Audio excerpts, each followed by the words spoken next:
Philadelphia is now a World Heritage City. But what does that mean? Simply, and most technically, it means that first, Philadelphia has a World Heritage Site, a site which meets the standard established by the United Nations Educational, Scientific, and Cultural Organization, UNESCO, for that designation. Since 1979, Independence Hall has been inscribed on the roster of UNESCO World Heritage Sites. Second, it means that, with that credential in hand, we have applied for and been admitted to membership in the Organization of World Heritage Cities.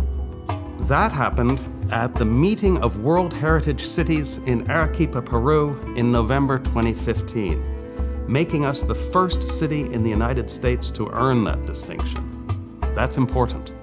Although accepting our own international significance may not come readily to us Philadelphians, it's time for us to stand up and say, that's us. And that's really what this project is about. It's as much about us recognizing what we are as it is about winning the recognition of others. Hi, I'm David Brownlee. I teach architectural history at the University of Pennsylvania.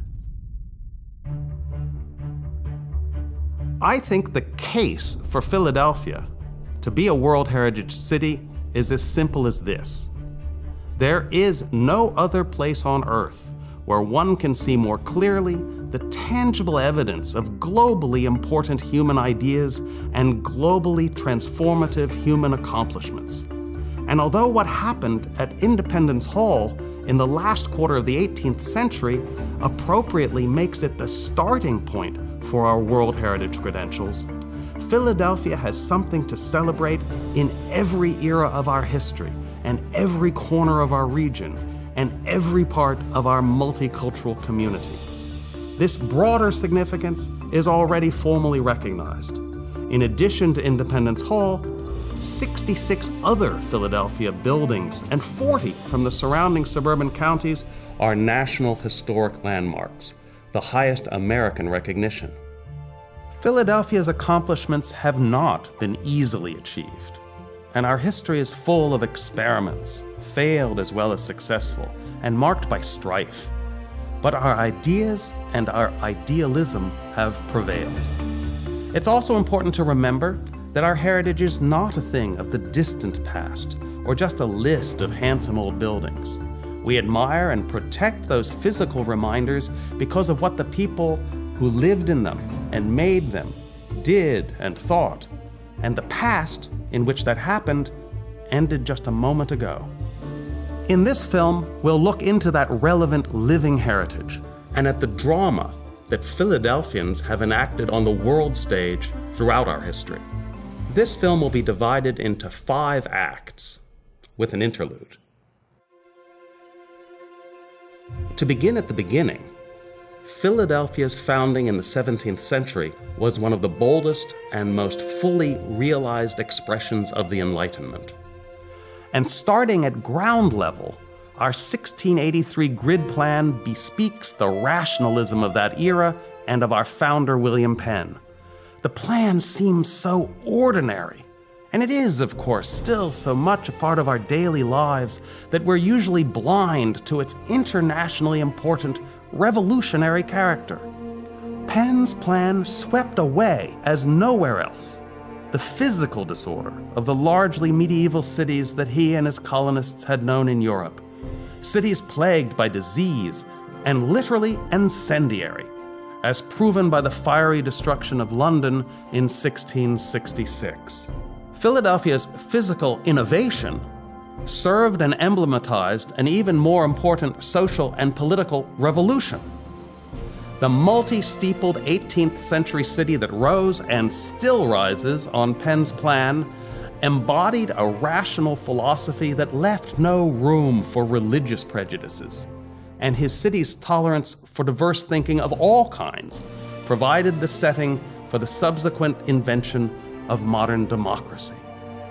As you may know, Penn's ambitious plan for Philadelphia was for much more than a century a kind of abstraction, an ideal 2-mile wide grid running from river to river upon which real Philadelphians camped out at its eastern edge, crowding along the Delaware. But notably, astoundingly, even as they camped along its edge, our Philadelphia ancestors and their map makers kept the majestic image of Penn's optimistic idealism in mind. This idealism was literally official policy. In 1789, in the post-revolutionary rechartering of Philadelphia, Philadelphians placed an image of the city that they believed in, but which they did not yet inhabit, on the city's official seal. In short, late 18th and early 19th century Philadelphia was a city of ideas, which came to be known as the Athens of America. A clearly planned city where, in the same idealistic spirit in which the city was conceived, the blueprint of a new nation was drafted in 1776.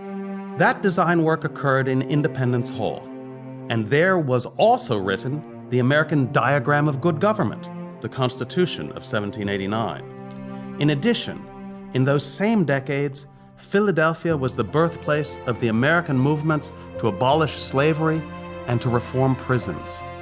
Those are among the greatest achievements of our species and the most impactful ideas in human history. In the streets of this city of ideas walked people, the first truly modern people, who by converting these ideas into deeds accomplished what no one but tyrants had been able to do before. They managed to change for themselves the conditions in which they lived. And it wasn't just ideas about the reordering of society that were born in Philadelphia. This capital of the new American Republic was also a leading international center of the arts and sciences. In the first important New World Museum, created in Philadelphia by Charles Wilson Peale, all of human knowledge was assembled encyclopedically. And the various branches of knowledge were served separately in a host of Philadelphia's path-breaking institutions. The nation's first hospital, the Pennsylvania Hospital, its first secular university, Penn, the Library Company, the American Philosophical Society, the Pennsylvania Academy of the Fine Arts, the Academy of Natural Sciences, and the Franklin Institute, whose name reminds us of Benjamin Franklin, the Philadelphian who epitomizes this era, who joined in founding most of these institutions, and whose brain could manage to do in one place what his many foundations did separately. But Philadelphia was not only an environment in which new ideas were hatched. It was also where they were tested. The rational orderliness of Benjamin Henry Latrobe's boldly experimental steam-powered water system, the first such system in the world, with its pump house located with geometric perfection in Center Square, proved too feeble to pump water to the entire city. And so it was replaced by a water-driven pumping station that sent water to Fairmount, where gravity could do the work of distributing it to the city. And the boldest architectural experiment conducted by this culture of life-changing ideas, Eastern State Penitentiary, which is probably the most copied building ever made, offers another salutary warning of the limitations of that kind of theorizing. Its ideal geometry was designed to operationalize the optimistic idea that criminality was a product of external corruptions, and that the innate goodness and rationality of criminals would win out if the corruptions were kept away, through keeping them in solitary confinement. Even in this city of unbounded idealism, this did not turn out to be true. But lessons can be learned. The Constitution, drafted in Philadelphia, was found to need amendments, and the first 10 of them, the Bill of Rights, were adopted while the US government resided here in the 1790s. Philadelphia's ability to invent and then reinvent itself, keeping idealism alive while grappling with reality, makes our story all the more potent and distinctive.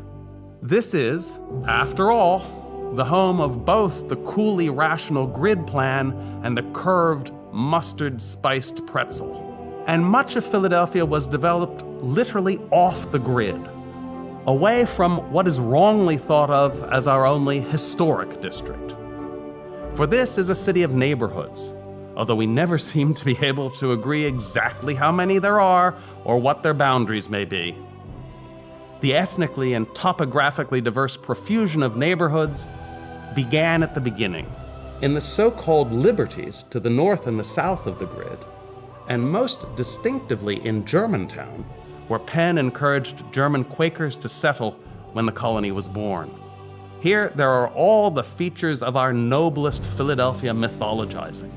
A battle against the British fought in 1777 and reenacted, it seems, every year since. And a bevy of stately 18th century houses where important things happened. James Logan managed Penn's colony from Stenton, and President Washington governed the new republic from the Deschler Morris House when the government fled from downtown during the yellow fever epidemic of 1793. But Germantown's story, like all of Philadelphia's, is more complex than it seems at first. The Battle of Germantown was an American defeat, and Logan, Washington, and Benjamin Chew, who lived at Cliveden, had enslaved servants. Of course, we went on to win the war, and Germantown Quakers had been among the first in America to petition against slavery back in the 17th century, and their houses, notably the Johnson House, operated as stations of the Underground Railway in the 19th century. Germantown's more complicated than expected history also includes industrialization, because the German weavers established along its creeks Philadelphia's first large factories. Expanded in the 19th century, that industrialization attracted Philadelphia's first railroad. It connected Center City to Germantown and the other early industrial center in Manayunk, where the oldest railroad station in the United States still stands at Shawmut. With railroads also came suburbanization. Second Empire houses in the 1870s and Queen Anne shops on Germantown Avenue in the 1890s. A vital part of this history of Germantown and Philadelphia is continuous and continuing social change. African Americans who passed through Germantown on their way to freedom in the 1850s became its majority population in the 1950s. And while white flight was one part of Germantown's story, so too was a powerful progressive movement of citizens who banded together to promote an integrated Philadelphia neighborhood.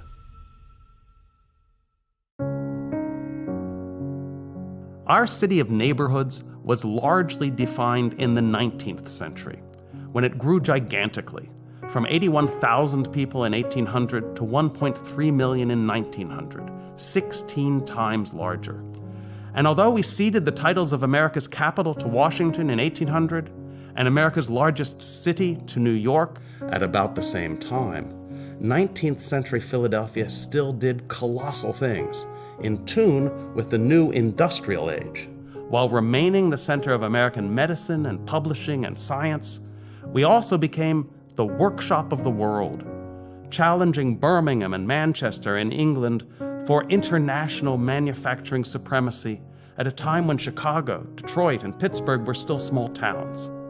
We made almost everything, but the flag bearers were in heavy industry, supremely railway engines, led by Baldwin Locomotive Works, which got up steam in 1831, and iron ships, the Navy Yard, created in 1801, Cramp's Shipyard, which was launched in 1831. This mighty city provided the materiel with which the Civil War was won, even as we had provided the ideas of equality and national unity for which the war was fought.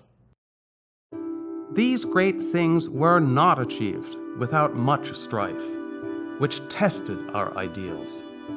Early 19th century Philadelphia had the largest population of African Americans outside the South, and these free people incited the hostility of white competitors for employment in the industrial city.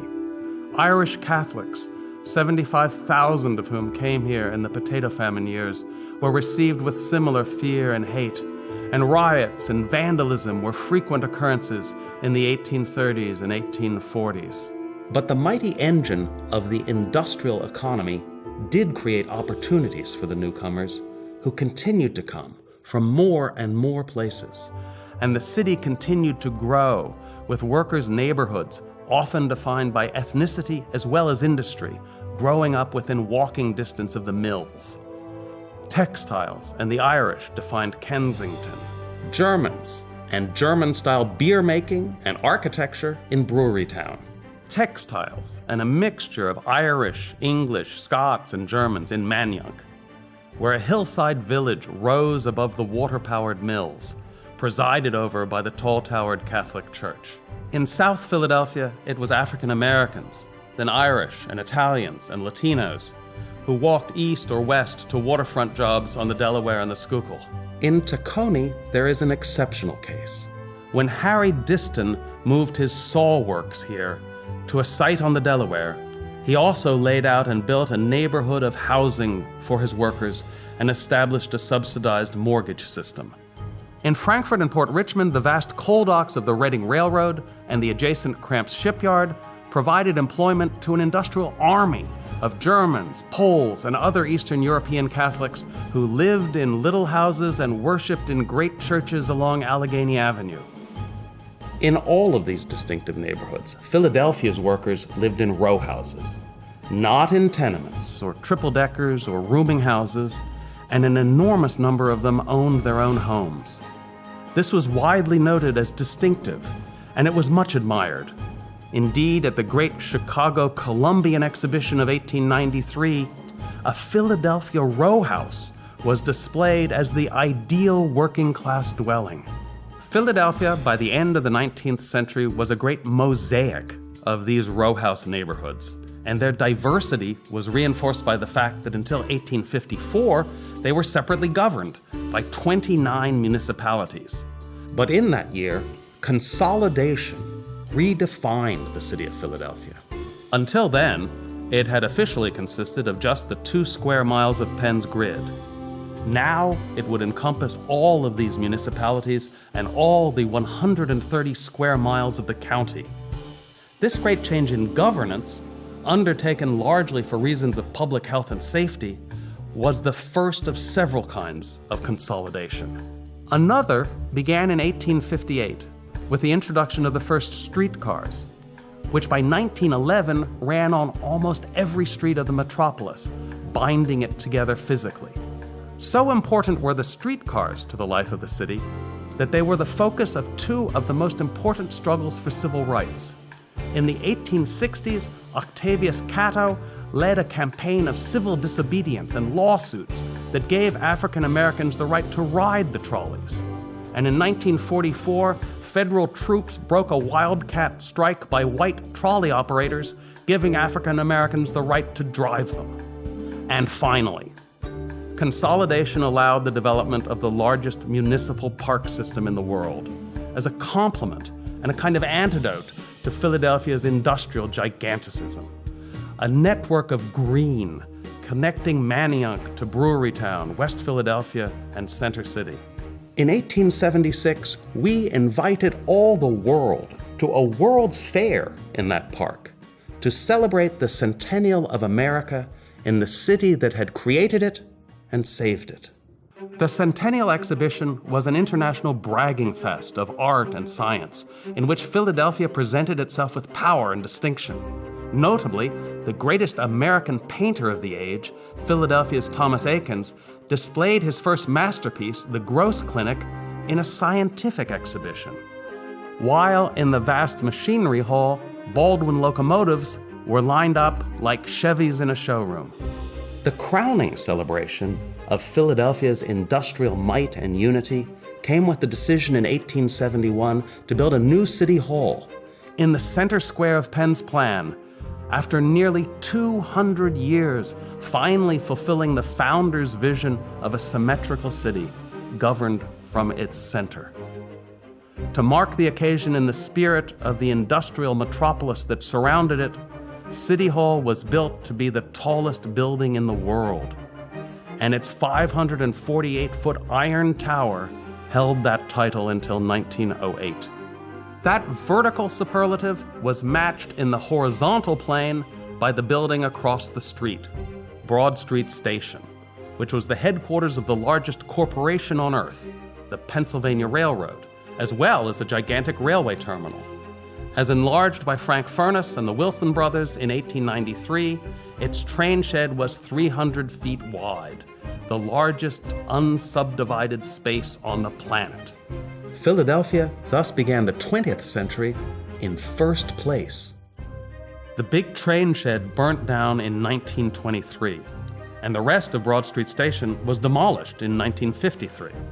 But Philadelphia still had, and has, the train station that the Reading Railroad had built at the same time and in a race with the Pennsy in the 1890s, resulting in what was then the second largest train shed on Earth, and now the largest, at 259 feet.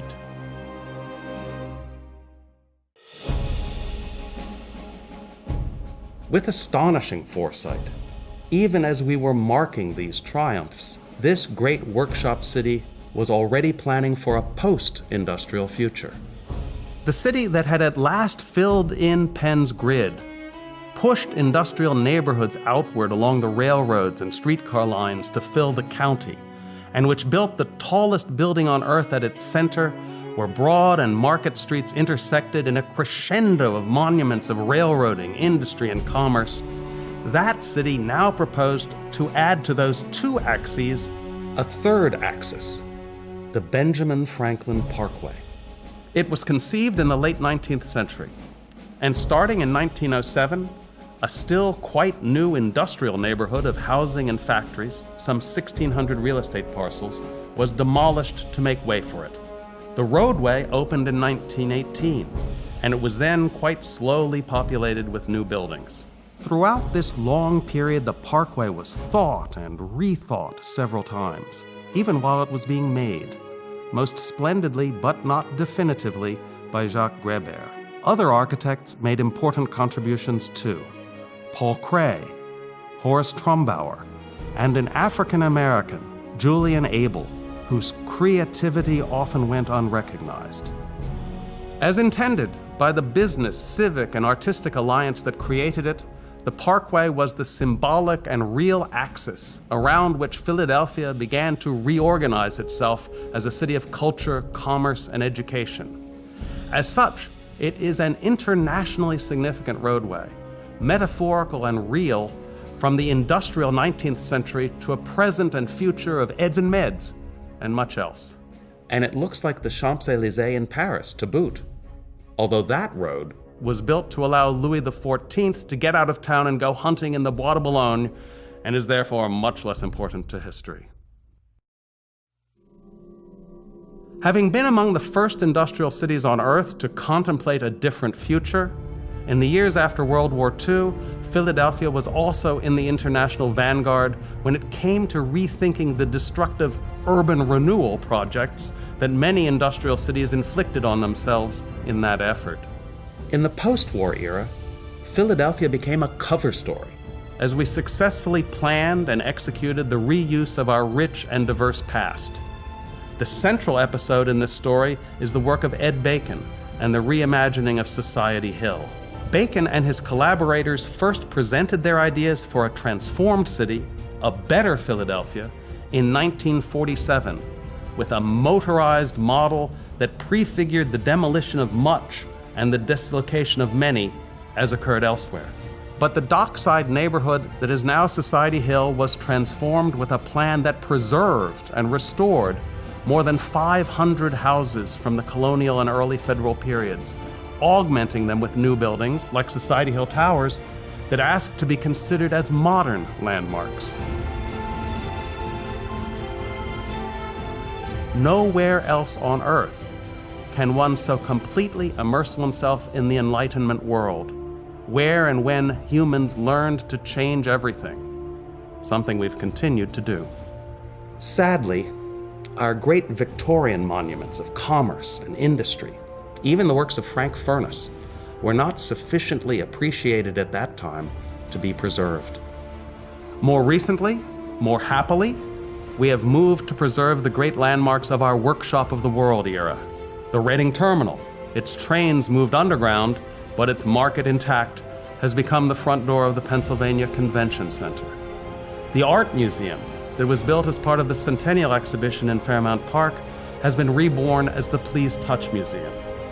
And the restored shipyard buildings of the mighty Navy Yard are the centerpiece of the creative mixed-use reconceptualization of that huge property. In every season of its history, Philadelphia has made its mark on the world, and the markings of its greatness are still everywhere to be seen. That's been the basis of the case for Philadelphia to become a World Heritage City, starting from Independence Hall, and then moving outward in time and space and through all of our cultural diversity. Of course, not enough people around the world and even in Philadelphia know this about our city. We owe it to them and to ourselves to share the inspiring story of what we've done. We've earned the title of World Heritage City. Now, the challenge is what to do next. I'm David Brownlee. Thanks for watching.